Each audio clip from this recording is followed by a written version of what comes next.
மாணவர்களிடையே நூல்கள் வாசிக்கும் பழக்கத்தை ஊக்குவிக்கவும் நூலகங்களில் உள்ள வசதிகளை சரியான முறையில் பயன்படுத்திக் கொள்ளவும் தேசிய நூலக வாரியம் பல நிகழ்ச்சிகளை நடத்தி வருகிறது.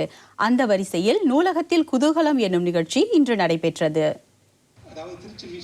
தமிழர் பேரவையும் சிற்பிகள் மன்றமும் நூலக வாரியத்துடன் இணைந்து நிகழ்ச்சிக்கு ஏற்பாடு செய்திருந்தன. தம்பனிஸ் வட்டார நூலகத்தில் நிகழ்ச்சி இடம்பெற்றது. சுமார் 100 தொடக்கப்பள்ளி, உயர்நிலைப்பள்ளி மாணவர்கள் அதில் கலந்து கொண்டனர். நூலகத்தின் வெவ்வேறு சேவைகள் பற்றி அவர்கள் அறிந்து கொண்டனர். முக்கியமாக தமிழில் இணைய பட்டியல் சேவையை பயன்படுத்துவது பற்றி விளக்கம் அளிக்கப்பட்டது. ஆன்லைன் சர்ச் பண்ணலாம், 4 மொழியிலையும் பண்ணலாம். இது முக்கியமாக நிறைய மாணவர்களுக்கு தெரியாது. இதில் என்ன சிறப்புனா, வீட்டில் இருந்துகிட்டே அவங்க அந்த கதாசிரியரோட பேர் தெரிஞ்சிச்சுன்னா கதாசிரியரோட பேரை வச்சு அவங்க கண்டுபிடிக்கலாம். இல்லை அந்த புத்தகத்தோட தலைப்பை தெரிஞ்சிச்சுன்னா தலைப்பை வச்சு கண்டுபிடிக்கலாம். எதுவுமே தெரியாட்டினா கீவேர்ட் சர்ச்னு சொல்லுவாங்க.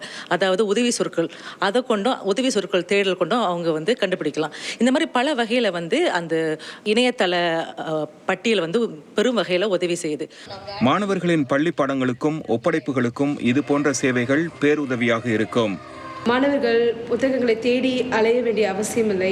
அவங்க இருந்த இடத்துல இருந்து ஒரு நொடியில் அந்த புத்தகங்களை எல்லாம் எடுத்து கையாள இது மிகவும் பயனுள்ளதாக இருக்கும். மாணவர்கள் அதிகமாக எழுதுவதையோ படிப்பதையோ விரும்புவதில்லை. ஆனால் கணினியில் படிக்கிறதையோ இல்லை கணினியில் எழுதுவதையோ அவர்கள் ரொம்ப விரும்புகிறாங்க. கணினியில் வேலை செய்வதை அவர்கள் மிகவும் விரும்புகிறார்கள். கதை சொல்லும் நேரம், வாசகர் வட்டம், பட்டறைகள், கேட்டு அறிந்து கொள்ளுதல் போன்ற பல சேவைகளை தமிழில் நடத்தி வருகிறது நூலக வாரியம். தேசிய